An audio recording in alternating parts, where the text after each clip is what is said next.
देखिए last class में कुछ फंक्शंस देखे थे, अब इसी को हम कंटिन्यू कर रहे हैं। देखिए देखिए नेक्स्ट फंक्शन लिखिए, क्लियर फंक्शन।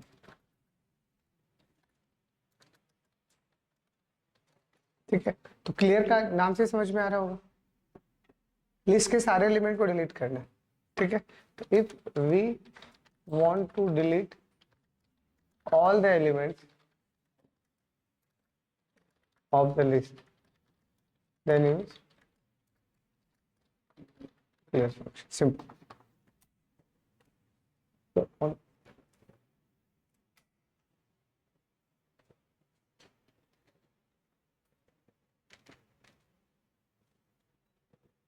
लाइट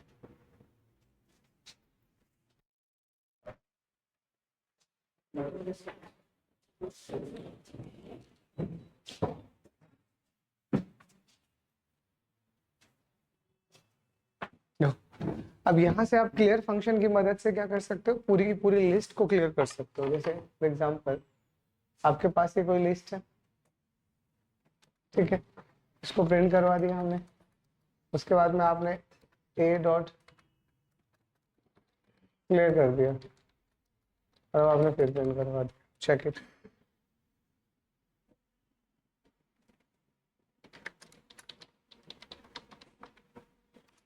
तो पहले लिस्ट में एलिमेंट थे, अब आप चेक करोगे तो लिस्ट खाली हो गई। तो पूरी लिस्ट को ही अगर आपको खाली करना है तो यू कैन यूज से क्लियर फंक्शन। रिमूव से क्या होता है, इंडेक्स वाइज एलिमेंट डिलीट होता है। पॉप से क्या होता है, लास्ट से एलिमेंट डिलीट होता है ना। तो इंडिविजुअल एलिमेंट डिलीट करने के दो तरीके हैं, या तो आप इंसर्ट यूज करो या सॉरी रिमूव यूज करो या पॉप यूज करो। बट सारे ही एलिमेंट को डिलीट करना है तो सबसे इजी तरीका क्लियर फंक्शन। ठीक है, ठीक है। उसके अलावा जो हमने मैथमेटिकल ऑपरेटर यूज लिए थे,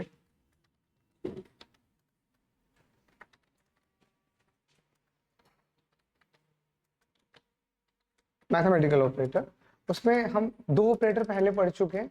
उन्हीं को अगर आप लिस्ट पे लगाओगे तो क्या होगा, मैथमेटिकल ऑपरेटर में क्या आएगा, एक आपका एडिशन यानी प्लस ऑपरेटर। एडिशन मतलब मैं प्लस की बात कर, तो अगर हम लिस्ट के ऊपर प्लस ऑपरेटर लगाएंगे तो क्या होगा, तो लिस्ट में अगर आप प्लस ऑपरेटर लगाओगे तो it is just like the extend, दोनों लिस्ट को जोड़ के एक लिस्ट बना देगा। जैसे मैं एग्जांपल से बताता हूँ। फॉर एग्जांपल ये आपके पास में एक लिस्ट ए है, यहाँ पे आपने एक और लिस्ट बी बना रखा है, ठीक है, और यहाँ पे मान लीजिए आपने 23, 33, 66, 77 कुछ एलिमेंट ले रखे हैं। अब यहाँ पे आपने कर दिया a प्लस बी, ठीक है। अब a प्लस बी को आप प्रिंट ही करवा लो ना, डायरेक्ट देखना चाह रहे हो लाइक दिस।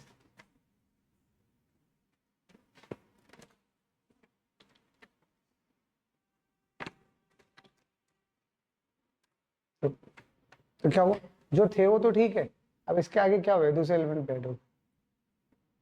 तो अगर आप ऐड करते हो तो उस ऐड के केस में बस खास बात क्या होती है, खास बात ये होती है कि दोनों list, it is just like the extend function. Extend पढ़ा था ना प्रीवियस क्लास में।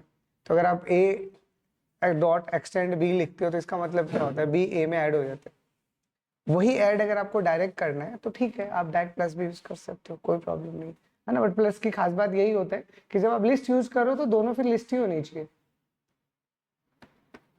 अगर एक लिस्ट और लिस्ट की बजाय, जैसे सिंपल सा अपन एडिशन यूज कर रहे हैं ना, तो एडिशन में हमने यही चीज स्ट्रिंग में पढ़ी थी कि अगर दोनों स्ट्रिंग है तो ऐड कर देगा, अगर एक स्ट्रिंग एक नंबर है तो एरर आएगा।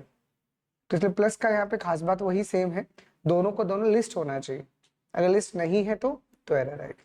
ठीक है, यही चीज अगर आप मल्टीप्लाई यूज करते हो तो मल्टीप्लाई मीन्स, मल्टीप्लाई को क्या बोलते हैं यहाँ पे, रिपीटिशन ऑपरेटर।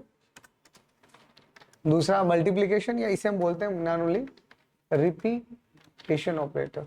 रिपीटिशन ऑपरेटर क्या है, स्टार।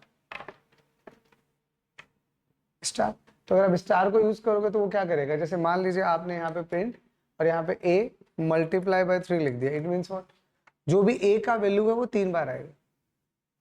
तो ये जो भी वैल्यू आपको दिख रही है ना, ये अब 3 बार हो जाएगी, देखो चेक इट।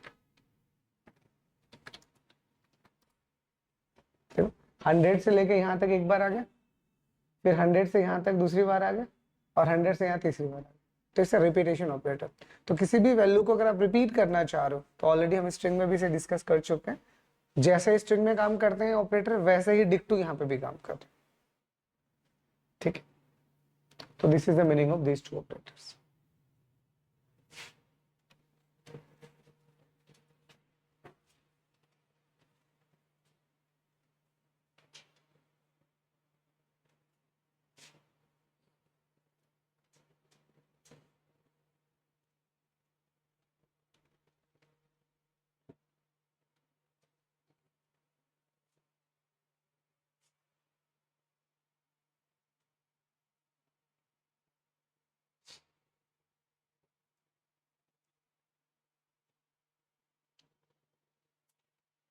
ठीक है, इसके अलावा कुछ छोटे छोटे ऑपरेशंस और हैं, वो भी हम लिस्ट में कर लेते हैं। जैसे फॉर एग्जांपल लिस्ट में आप इक्वल टू ऑपरेटर यूज करोगे तो क्या होगा, इक्वल टू यूज करोगे तो क्या होगा, क्योंकि हम ऑपरेटर से पढ़ ही रहे हैं तो हमें सारे फिर पता होने चाहिए यहाँ पे। तो अगर आप यहाँ पे लिस्ट में बात करते हो इक्वल टू ऑपरेटर की, तो इसको हम यहाँ टॉपिक वाइज भी कह सकते हैं, इसे अपन कहते हैं एलियासिंग, एलियास, सिंपल शॉर्ट में आप इसे एलियास भी कह सकते हो, ठीक है, एलियासिंग ऑफ। तो एलियास का मतलब क्या होता है, अगर आपसे कोई पूछे what is the meaning of alias, alias means other name basically. जब इसे अपन डेटाबेस में कहीं यूज करते हैं तो एलियास का मतलब क्या होता है, निकनेम। आपका नाम मान लीजिए राहुल है, घर पे आपको बिट्टू बोलते हैं, है ना, आपका नाम राहुल है लेकिन घर पे आपको बिट्टू बोलते हैं, तो राहुल और बिट्टू किसको रेफर कर रहे हैं, आपको। तो जब आप एलियास बनाते हो तो एलियास का सिंपल सा मतलब आप ये कह सकते हो कि आप किसी लिस्ट का दूसरा नाम रख रहे हो, लिस्ट का हमें अदर नेम देना। पर जब आप अदर नेम दे रहे हो तो इट मींस दोनों रेफर किसको कर रहे हैं, रेफर तो एक ही लिस्ट को कर रहे हैं ना। तो इसका सिंपल सा मतलब आप ये कह सकते हो कि एलियास मींस, यहां पे हम क्या कहेंगे, alias means assigning a list to the other list, ठीक है, but both refer the same list, ठीक है। कैसे करोगे, तो बहुत आसान सा तरीका है, तो वी यूज इक्वल टू और एलियास। अगर आपको एलियास बनाना है तो एलियास बनाने का सब क्या तरीका होता है, बस इक्वल टू यूज करो, सिंपल असाइनमेंट। अरे प्लस का मल्टीप्लाई का सीख लिया तो अब इक्वल टू भी सीख लो ना। तो यहाँ पे अगर आप इक्वल टू यूज कर रहे हो तो इक्वल टू का जनरल मतलब क्या है, एलियासिंग। एलियासिंग का मतलब क्या है, अभी समझाता हूँ एग्जाम्पल से। जैसे सिंपल सा, चलो प्रैक्टिकल यहाँ लिख देता हूँ, प्रैक्टिकल कर लेंगे अपन लोग। यहाँ पे मैंने कुछ एलिमेंट्स दिए, मैंने ये लिखा, ठीक है। अब मैंने यहाँ पे एक बी लिया और बी इज इक्वल टू ए लिख दिया। इसका मतलब क्या समझ में आया कि ए का दूसरा नाम है बी हो गया, क्योंकि आपने पूरा का पूरा ए किसको दे दिया, बी को दे दिया। तो यही तो एलियास है, एलियास, ठीक। तो कैसे, इधर देखो, अब यहीं पे मान लीजिए ये ए है, अब आपने बी इज इक्वल टू ए कर दिया, तो ये क्या हो गया, ये आपका हो गया एलियास। पर अब दिक्कत क्या है इसमें, तो एलियास में होता क्या है एग्जैक्टली दोनों के दोनों लिस्ट का मेमोरी लोकेशन वही का वही है। बोले तो अगर आप एक लिस्ट के वेरिएबल में चेंजेस करते हो तो दूसरा भी बदलेगा। मतलब फॉर एग्जांपल आपने सिर्फ बी को बदला, आपने बोला कि बी ऑफ 1 की जगह पे मान लो आपको असाइन करना है 36, ठीक है। अब अगर मैं आपको प्रिंट करके दिखाता हूँ ए भी और आपको प्रिंट करके दिखाता हूँ बी भी, तो टेक्निकली तो क्या होना चाहिए, टेक्निकली मतलब वैसे कि जब बी ए को असाइन कर दिया तो बी में जब आप चेंजेस करोगे तो ए पे फर्क पड़ेगा नहीं ना। लेकिन अभी मैंने एग्जांपल क्या दिया कि आपका नाम राहुल है, आप ही को तो घर पे बिट्टू बोलते हैं, तो राहुल और बिट्टू किसको रेफर करें, आपको ना। अगर बिट्टू को थप्पड़ मारूंगा तो दर्द तो राहुल को भी होगा ना, क्योंकि दोनों है तो एक ही इंसान ना। तो वैसे ही यहाँ पे जब आप एलियासिंग कर रहे हो तो अगर आप किसी भी एक में चेंजेस करोगे तो दोनों में चेंजेस होगा। तो ये जो आपका ए ऑफ 1 है, मतलब ये है ना A of 1, changes B of one में कर रहा हूँ तो बी ऑफ वन दोनों ही एलिमेंट बदल के कितने हो जाएंगे 36 हो जाएंगे. Check it. This is the aliasing. क्योंकि इनका मेमोरी लोकेशन दोनों एक ही मेमोरी लोकेशन को फॉलो कर रहे हैं जस्ट लाइक द पॉइंटर. तो एक में चेंजेस किया तो रेफर दूसरा भी तो उसी को कर रहा है ना. तो दिस इज आइदर एडवांटेज और disadvantage up to the situation, है ना. तो एलियासिंग में होता क्या है, तो ये ध्यान रखना, एलियासिंग में होता क्या है कि if we can change element of a list then it also changes to the other list because both refer to the same list. ठीक है, ध्यान रखना. तो एक में चेंजेस करोगे तो दूसरे में भी चेंजेस होगा.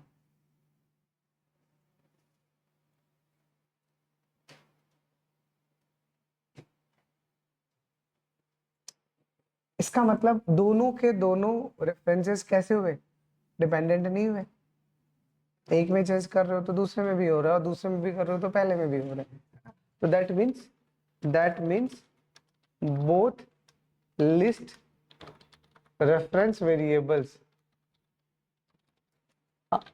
आर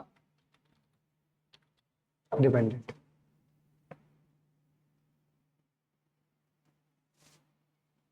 दोनों के दोनों जो आपके लिस्ट के रेफरेंस वेरिएबल होंगे वो डिपेंड होंगे. किसी एक में चेंजेस करोगे दूसरे में भी रिफ्लेक्शन होगा.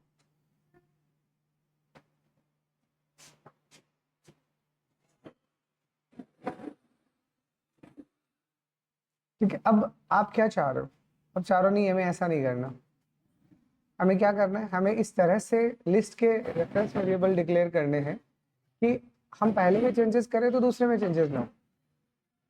मतलब दोनों लिस्ट वेरिएबल्स कैसे हो, independent. How you do it, तो कैसे करोगे, तो उसके लिए हम जो टेक्निक यूज करते हैं this is basically called cloning. अब हम क्लोनिंग कर रहे हैं, क्लोन बना रहे हैं. क्लोन करना समझते हो ना, हम एक इंसान का क्लोन बना रहे हैं. अब तो दोनों अलग अलग हुए ना, है ना. तो कैसे करोगे क्लोनिंग, अगर आपको लिस्ट वेरिएबल्स के क्लोनिंग करनी है तो कैसे क्लोनिंग करोगे. तो क्लोनिंग करने के पाइथन में दो तरीके होते हैं. ठीक है, तो वी कैन, मतलब पहले से होता क्या लिखो. तो if we want to create two list variables such that both are independent to each other, then this process is called cloning. क्या है क्लोनिंग का मतलब, हमें एक ही लिस्ट के दो रेफरेंस वेरिएबल बनाने और इस तरह से बनाने कि दोनों एक दूसरे से क्या हो, इंडिपेंडेंट. बोले तो अगर आप एक में चेंजेस करते हो तो दूसरे में चेंजेस नहीं होना चाहिए. ठीक है, कैसे बनाओगे, तो there are two ways for cloning. तो आपके पास दो तरीके हैं क्लोनिंग बनाने के. पहला, आप इनबिल्ट फंक्शन यूज कर सकते हो, this is direct function copy. आप डायरेक्ट कॉपी फंक्शन यूज करो. और दूसरा हम यूज कर सकते हैं स्लाइस ऑपरेटर. दो तरीके से आप क्लोनिंग बना सकते हैं.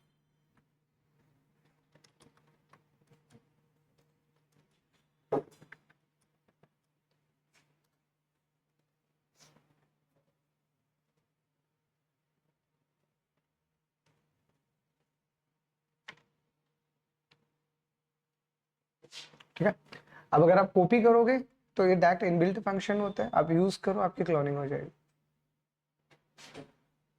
ठीक है, देखो कैसे सब कुछ रेडी पड़ा है.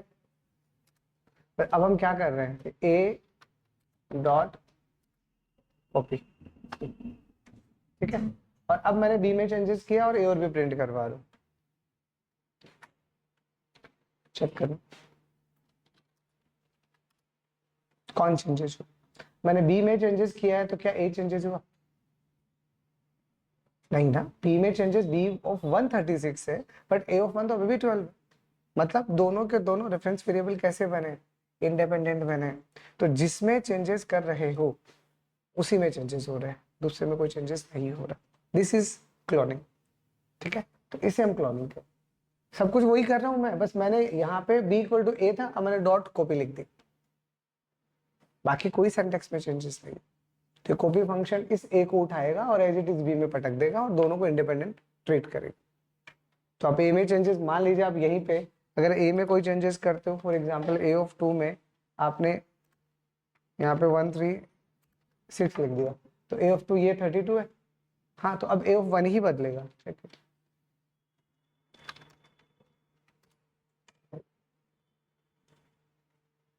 तो अब दोनों अलग अलग बन गए। अरे it's just like the copy, मेरे पास नोट से मैंने 2 जीरोक्स करवा ली, अब मैं एक जीरोक्स को फाड़ दूं, फूड़ दूं, कुछ भी लिख दूं, दूसरे पे फर्क पड़ेगा नहीं।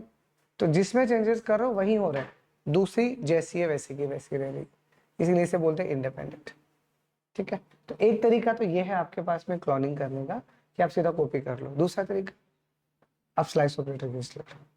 क्या करो, सब कुछ ऐसे कैसा रहने दो, बस इस डॉट कॉपी को हटा दो और यहाँ पे स्लाइस ऑपरेटर लगा दो, बस हो गया। अब इसका मतलब समझ में आता है ना क्या होता है, स्टार्टिंग से लेके लास्ट तक के सारे एलिमेंट वी में चले जाएंगे। हाँ ठीक है, तो बन गया क्लॉन रेल। चेक कर, जिस जिस में चेंजेस है उसी उसी में चेंजेस होगा, आउटपुट देखो सेम ही आएगा, चेक कर लो। तो यहाँ पे 36 था, तो यहाँ पे भी देखो 36 है, और यहाँ पे 136 था, यहाँ पे 136, ठीक है। क्लियर। तो these are the two way for the cloning, either you can use a copy function. सीधा सिंटैक्स क्या होगा, कैसे लिखोगे, list 1 is equal to list 2 dot copy, या जो भी आप लिखना चाह रहे हो। और अगर आप स्लाइस यूज कर रहे हो,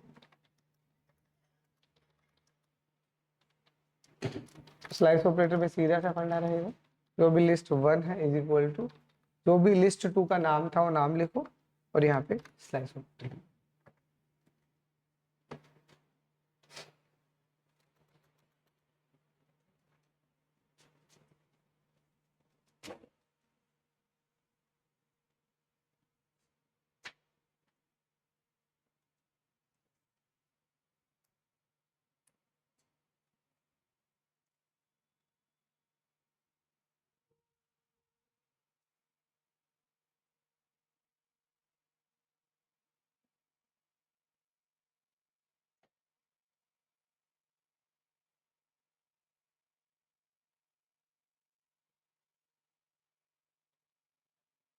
ठीक है, उसके बाद में आप यूज करते हो, मान लीजिए equal to operator.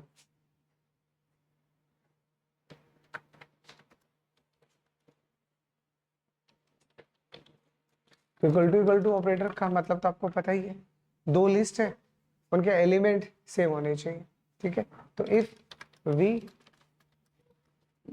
want to check that both lists contain same elements or not, then use equal to it.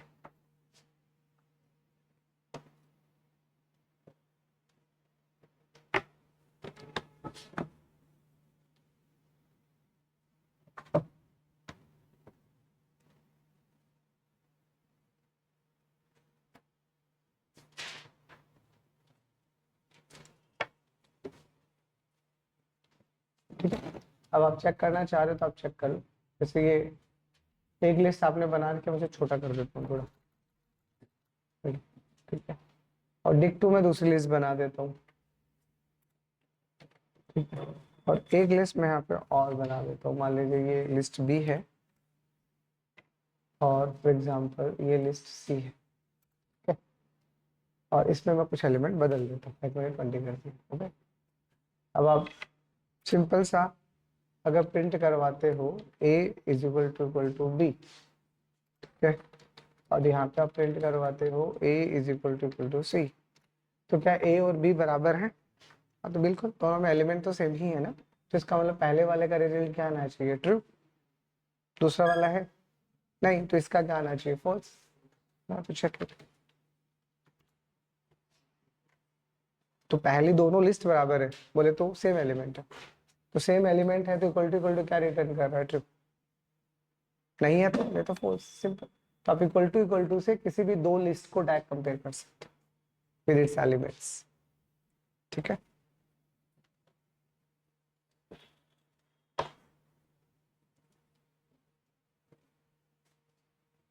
अब उसी के अलावा मान लीजिए आप कंपैरिजन ऑपरेटर यहाँ यूज करते हो, less than, greater than, something like that, either not equal to, for example, ठीक है। अब मान लीजिए मैंने यहाँ पे यूज किया a is not equal to b, ठीक है। तो a is not equal to b means what? जैसे इसको तो मैं बाहर हटा देता हूँ, है ना, क्लियर है? तो मान लीजिए मैंने कुछ ऐसा कर दिया, तो अब क्या a b के बराबर नहीं है फॉर एग्जांपल? तो इसका अब आप रिजल्ट देखोगे तो क्या आएगा? ट्रू। Means what? अब जैसे मैं यहाँ पे अगर 100 ही कर देता, तो क्या a b के बराबर है ना? बराबर है। आउटपुट देखना, फॉल्स। तो a b के बराबर नहीं है ना, ठीक है। तो अब लेकिन आप देख रहे हो, आपको क्या समझ में आ रहा है? ये तो बराबर है। तो हम कह रहे हैं a is not equal to b, तो ये ट्रू है या फॉल्स है? हाँ, तो फॉल्स आ गया, इसमें तो कोई दिक्कत ही नहीं है। अब उसमें देखिए इंटरेस्टिंग बात क्या होता है, मान लीजिए मैंने यहाँ पे 10 लिख दिया, अब मैं यहाँ पे कंपैरिजन ऑपरेटर यूज करता हूँ, तो लिस्ट में जब आप कंपैरिजन ऑपरेटर यूज करते हो, आइदर लेस देन और greater then, it means what? कोई सेंस है क्या? पहले तो ये बताओ। मतलब मैं a लेस देन b या a ग्रेटर देन b लिख रहा हूँ लिस्ट के लिए, इसका कोई सेंस है? टेक्निकली तो कोई सेंस नहीं होना चाहिए, क्योंकि लिस्ट में तो बहुत सारे एलिमेंट है, उनमें लेस देन और ग्रेटर देन का कोई कंपैरिजन बन सकता है क्या? नहीं बन सकता। पर पाइथन क्या बोलता है? पाइथन ये बोलता है कि अगर आप यहाँ पे लेस देन या ग्रेटर देन यूज करते हो दो लिस्ट के एलिमेंट्स के बीच में, तो ये ऑपरेटर लिस्ट के पहले एलिमेंट पे ही काम करेगा, बाकी एलिमेंट्स को इग्नोर कर देगा। तो पहला एलिमेंट यहाँ पे कितना है? 100, यहाँ पे कितना है? 10। तो क्या पहला एलिमेंट a का b से बड़ा है? तो मतलब ट्रू आना चाहिए। हाँ, तो क्या छोटा है? हाँ, तो फॉल्स आना चाहिए। तो पहले वाले का ट्रू, दूसरे वाले का फॉल्स, यही आना चाहिए। क्लियर? तो अगर आप less than greater then use करते हो तो कहानी में ट्विस्ट क्या समझ में आया? ये तो ठीक है, बस अब आपको यहाँ से इसी में मैं नोट लगा के लिख देता हूँ, ठीक है। If we can use less than और ग्रेटर देन, और either less than equal to, greater than equal to, ना सबकी बात हो रही है, ठीक है। If we can use less than और greater than these operators works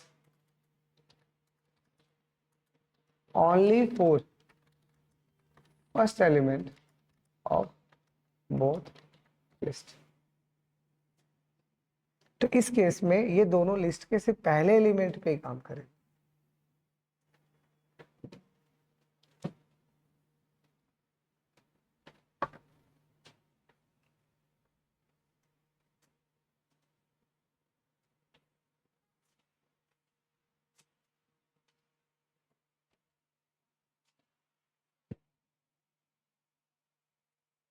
ठीक है, एग्जाम्पल ये आपके सामने है ही, आई थिंक क्लियर हो चुका होगा, ठीक है। बाकी से तो मतलब ही नहीं है, कुछ भी हो, focus only for the first element, ठीक है। उसके बाद एक छोटा सा टॉपिक लिस्ट में हम और पढ़ लेते हैं। This is basically nested list. देखिए पाइथन में एरे नहीं होता, तो पाइथन में अगर हमें 1D एरे पे काम करना, हम किसको यूज लेते हैं? लिस्ट को। पर पाइथन में हमें 2D एरे पे काम करना, तो क्या करेंगे? तो 2D एरे का मतलब यही तो हुआ कि एरे विद इन एरे। तो एरे विद इन एरे मतलब nested array, just like that 2D array. तो वैसे ही अगर आपको यहाँ पे 2D एरे वाली फीलिंग चाहिए तो यूज नेस्टेड लिस्ट। तो नेस्टेड लिस्ट का मतलब simple list inside a list, ठीक है, बहुत आसान सा है, ठीक है। तो if we can declare a list inside other list, then it is called nested list. एक लिस्ट के अंदर हम दूसरी लिस्ट डाल रहे हैं.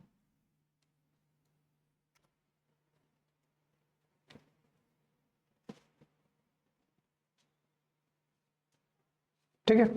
अब कैसे डिक्लेयर करेंगे तो बड़ा आसान सा है. देखो, अगर आपको एक लिस्ट में दूसरा लिस्ट डालना है, मान ली 2 एलिमेंट तो ठीक. अब इसी में एक लिस्ट बनाने की लिस्ट बना ली. अब इसमें जितने आपको एलिमेंट डालने वाले थे डाल लो, बन गया लिस्ट के अंदर एक लिस्ट डाल दो. अब इसको एक्सेस कैसे करोगे? तो देखो, अगर आप यहाँ पे प्रिंट में a ऑफ 0 लिखते हो, क्या आएगा? 100 आता है. अरे a ऑफ 0 लिखोगे तो 100 आएगा ना. ठीक है. वैसे ही अगर आप यहाँ पे a ऑफ 1 लिखोगे तो 12 आएगा. बट अब मुझे ये एलिमेंट चाहिए, तो ये क्या है? ये a ऑफ 0 1 2 है. तो मैं अगर a ऑफ 2 लिखूंगा तो मेरे पास क्या आएगा? 3 4 आएगा ना. अरे है तो ये 2 इंडेक्स पे ही ना. लिस्ट है तो अपनी जगह, बाहर वाली लिस्ट के लिए तो एक एलिमेंट ही है. तो अगर आप a ऑफ 2 यहाँ पे प्रिंट करवाते हो तो पूरा एलिमेंट आना चाहिए. अब आप चाहते हो कि नहीं सर, इसमें से मेरे को तो पहले वाला ही चाहिए. हाँ, तो यही तो है नेस्टेड लिस्ट. तो पहले वाला ही चाहिए तो use the concept of just like the 2D अरे. जैसा आपने 2D अरे में यूज किया वैसे यूज करो. तो अब आप अगर आप 2 ऑफ 0 लिखोगे तो क्या आएगा? 3 आएगा, क्योंकि सेकंड इंडेक्स पे एक लिस्ट है और उस लिस्ट का फिर अपना एक इंडेक्स होगा. तो ये 0 इंडेक्स पे आ गया, 1 इंडेक्स पे. तो a ऑफ 2 0 का मतलब 3 और a ऑफ 2 1 का मतलब 4. तो इसका आउटपुट कितना आना चाहिए? फिर 3 आना चाहिए ना. अब इसको चलाओगे तो रिजल्ट. तो it is a nested list. तो इसको जब समझना ही है तो बढ़िया तरीका क्या है? फिर आप एक काम करो, आप इसे 2D अरे की तरह ट्रीट कर लो. It is just like that.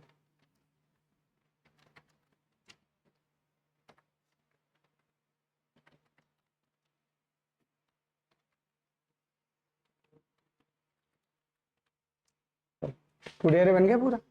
तो इसका मतलब सिंपल सा. अब देखो, इसको मैं आपको अलग अलग तरीके से प्रिंट करवा के दिखाता हूँ, सब कुछ समझ आएगा आपको. अगर मैं इसको एक साथ लिखता हूँ, मैंने लिखा प्रिंट ए, तो पूरा का पूरा लिस्ट आएगा. अगर प्रिंट ए लिखूंगा तो पूरा का पूरा लिस्ट आएगा. इसमें क्या ही दिक्कत है? कोई दिक्कत नहीं है. ठीक है. अब इसी को आपको रो बाई रो प्रिंट करवाना है कि पहले ये आए, फिर ये आए और फिर ये आए, रो बाई रो. तो अगर आप इसे रो बाई रो प्रिंट करवाना चाह रहे हो तो इसी में अब आप क्या लिखोगे? लूप चलाओगे, आई लिखोगे और आई इन क्या लिखोगे? LEN of.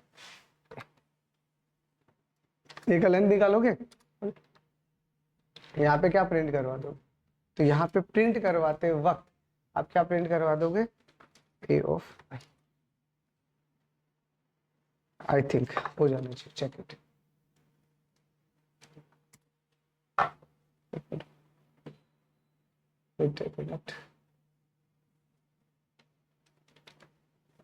आप एक बार के लिए यहाँ आई लिख दो ना. हाँ ठीक है, आई पे ही काम हो जाएगा.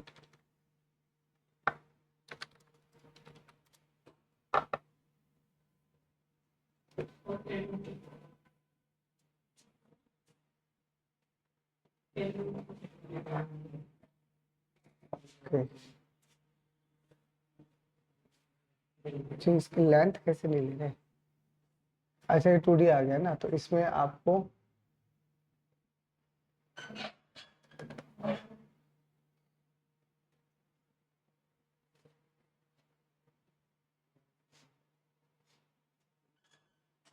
लेंथ में जिसको 0 1 और 2 लेना चाहिए ना.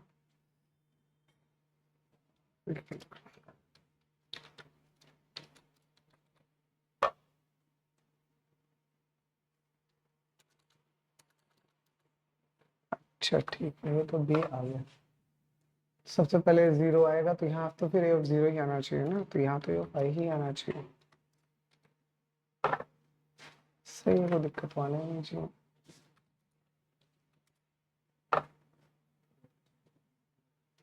दिक्कत कहाँ रही?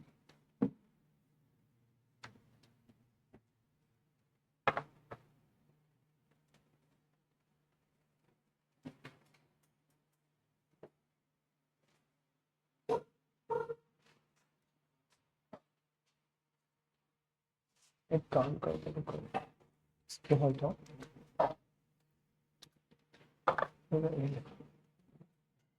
रो बाय रो चाहिए ना अपन लोगों को। वेट अ मिनट,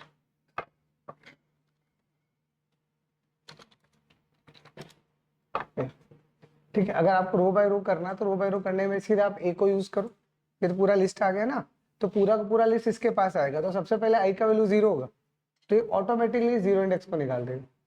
फिर आई का वैल्यू 1 होगा तो ये ऑटोमेटिकली इस 1 इंडेक्स को निकाल लेगा। और फिर आई का वैल्यू 2 होगा तो ऑटोमेटिकली इसको निकालेगा। तो आपको लेंथ लेने का नीड नहीं है यहाँ पे, आप सीधा का सीधा यहाँ पे पूरा का पूरा लिस्ट लिखो, ये ऑटोमेटिकली उसको फेच करके देते, जस्ट लाइक दैट। तो इस तरह से आप क्या कर सकते हो, यहाँ पे नेस्टेड लिस्ट का यूज कर सकते हो।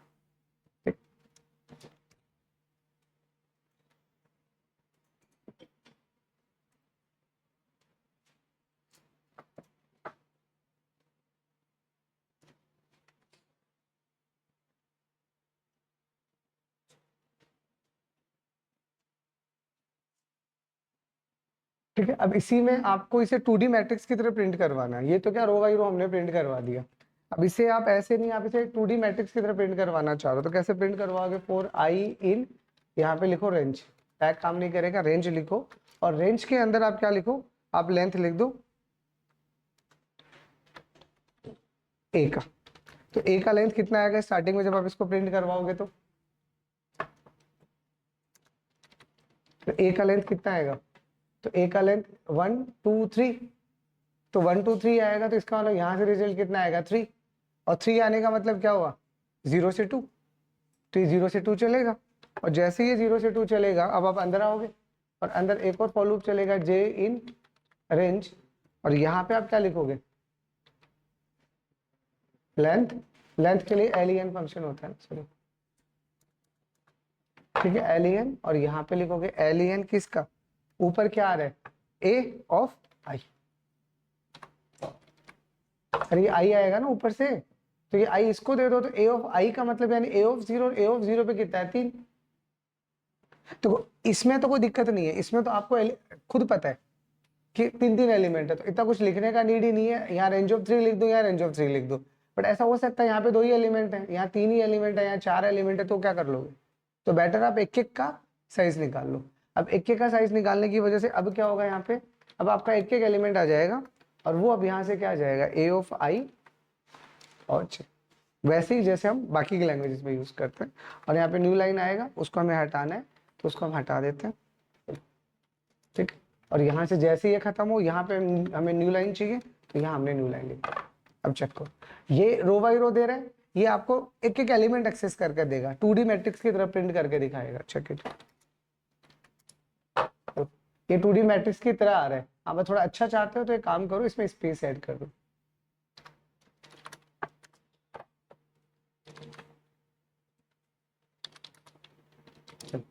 तो अब देखो, एक तो ये कैसे दिख रहा है? लिस्ट की तरह दिख रहा है। पर यहाँ देखो, अब यहाँ एक एक एलिमेंट आ चुका है। अब जैसे आपको मैट्रिक्स में एडिशन, सब्ट्रैक्शन, मल्टीप्लिकेशन के कोड बनाए आपने अदर लैंग्वेजेस में, वही सब यहाँ बनाने हो तो हाँ, तो फिर आप ये कॉन्सेप्ट यूज कर सकते हो, क्योंकि अब यहाँ पे आपको मैट्रिक्स को यूज करना आ गया। तो अब इसमें ऐसा क्यों किया हमने? देखो, अगर मान लीजिए यहाँ पे 2 ही एलिमेंट होते और यहाँ पे 4 ही एलिमेंट होते फॉर एग्जाम्पल, हाँ, तो अब भी हमें दिक्कत नहीं आती, क्योंकि हमने यहाँ जो कॉन्सेप्ट यूज किया वो क्या किया है कि सबसे पहले टोटल एलिमेंट कितने वो निकाल लो। तो टोटल एलिमेंट कितने हैं? 3, तो ये 3 दे देगा। उसके बाद में यहाँ आई का वैल्यू सबसे पहले 0 आएगा, तो हम कह रहे हैं भाई यहाँ पे ए ऑफ 0 का लेंथ निकाल लो। तो ए ऑफ 0 का लेंथ 3 नहीं है, ए ऑफ 1 का लेंथ 2 नहीं है, ए ऑफ 2 का लेंथ 4 नहीं है। तो इसकी वजह से क्या होगा, अगर किसी भी इंडिविजुअल पोजीशन पे ज्यादा भी एलिमेंट होंगे तो चलेगा, तो ये भी अब दौड़ेगा। तो देखो, या 3 थे तो 3 प्रिंट हो गए, 2 है तो 2 हो गए, 4 है तो 4। It is basically called jacked अरे। ये कॉन्सेप्ट सी और सी प्लस प्लस में नहीं होता, ये जावा के अरे में होता है, और यही सेम पाइथन के अंदर होता है, आप इसे यूज कर सकते हो। तो this is the power of this. अगर सब में सेम एलिमेंट है तो डायरेक्ट आप 3 और 3 भी लिख सकते थे, बट अगर अलग अलग हुए तो क्या करोगे? So that you can use that concept, ठीक है। तो this is your nested list. तो लिस्ट के अंदर अभी आपको जो भी पता होना चाहिए मैंने सारा आपको अच्छे से बता दिया। मैन जो लिस्ट के फंक्शंस होते हैं, जो लिस्ट के अंदर ऑपरेशंस होते हैं, और नेस्टेड लिस्ट का मीनिंग क्या होता है। तो ये लिस्ट वाला टॉपिक इतना ही होता है। अब बैठो, इसका थोड़ा प्रैक्टिस करो, अब नेक्स्ट जो आपका लिस्ट के बाद आता है वो क्या आता है, टपल। क्योंकि लिस्ट कैसा होता है, म्यूटेबल होता है। अब आप उसी का इम्यूटेबल वर्जन बनाना चाह रहे हो तो उसके लिए हम टपल यूज करेंगे, तो हम नेक्स्ट क्लास में देखते हैं।